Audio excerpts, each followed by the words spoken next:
May mga musician na full-time sa trabaho, meron ding part-time lang, meron ding hindi naman full-time, di rin naman part-time. Ano ang tawag sa kanila? Share ko po sa inyo yan ngayon. Para po ito sa mga kaalaman, ang ilang gustong malaman ang iba pang trabaho ng isang musician bukod sa pagtugtog na madalas yun ang nakikita o napapanood. Ito po ang mga gawain ng mga musikero at ang kanilang employment type, job classification, o work arrangement. Ito mga Pinoy musicians. Simulan natin sa part-time musician. Kapag part-time musician, alam na natin lahat kung ano ang ibig sabihin niyan, di po ba? So that's self-explanatory. Ano naman ang isang full-time musician? Ibig sabihin ba nito laging tumutugtog, laging may gig, laging may event, laging nagpa-practice? Kung ang pagbabasehan po natin ay ang salitang lagi, talagang full-time po yan. Ang gawain po ng isang full-time musician ay halo-halo mula sa pagtugtog at sa mga gig or events, practice, studies. Ang madalas na hindi nakikita ng karamihan ay ang arranging, composing, transcribing, programming, hanggang sa recording, which sometimes takes weeks and months to finish. Minsan katulad ng karamihan sa atin, check din ng news, ng Facebook, YouTube, Instagram, TikTok, at iba pa. Usually, ito ang mga home-based musicians na gumagawa nito to learn new trends and other information. Ang isang full-time, dedicated musician spends more time listening to different forms of music kung ikukumpara sa isang regular music listener lang. Minsan inaalisa o inaaral pa ang musika. Siyempre nanonood din ng mga music video, concerts at marami pang iba. Ibig sabihin, halo-halo ang buong araw.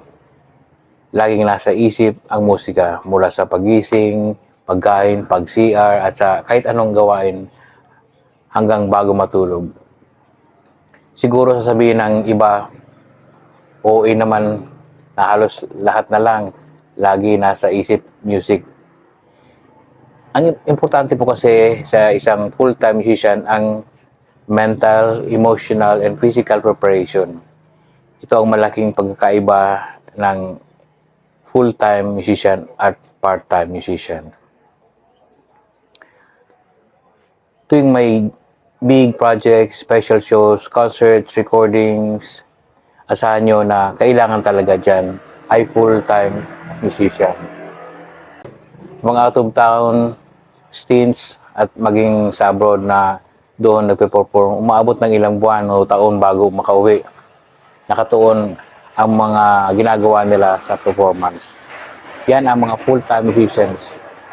Nasingitan lang ng konting party, pasyal, pero most of the time, related pa rin sa music ang ginagawa. Halimbawa dito ay mga local bands natin na tumutugtog sa mga probinsya at maging sa abroad at maging sa mga cruise ships. Shoutout nga pala sa aking kapatid na nasa cruise ship ngayon. Siya po ay bass player ng isang banda sa cruise ship, si Roque. Hi, Ke. At sa kasamahan niya si Edwin Heraldo, niya isa ring guitarist, keyboardist, na kaibigan ko at dati kong naka-alternate sa banda. Nasa Alaska yata sila ngayon. Minsan naman somewhere in Canada. Yan ang ruta ng cruise ship nila for few months now. Pabalik-balik lang. Isa pang halimbawa dyan ay ang grupong Bini, SB19, at iba pang banda o grupo na kaliwat kanan ang mga shows and engagement dito sa Pilipinas at maging sa abroad. Full-time ang mga yan sa trabaho. Sa ensayo at sa preparation pa lang, matindi na ang ginagawang effort. I used to be a full-time musician Although, ginagawa ko pa rin naman ang karamihan sa mga nabanggit ko activities. Paminsan-minsan. Ngayon, dito na kasi ako sa aking hometown, maybe for good.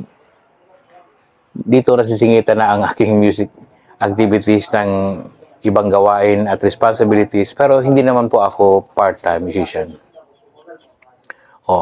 Ang tawag o description o classification po sa trabaho ko ngayon ay modified full-time or part-time plus or fractional job. Tandaan po ninyo, ang job classification na ito, bago po siguro sa pandinig ninyo yan. Ang gitna ng full-time at part-time ay modified full-time or part-time plus or fractional job.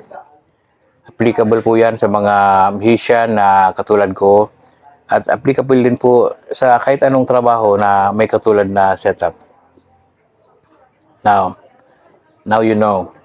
Yan po ang mga Pinoy musicians.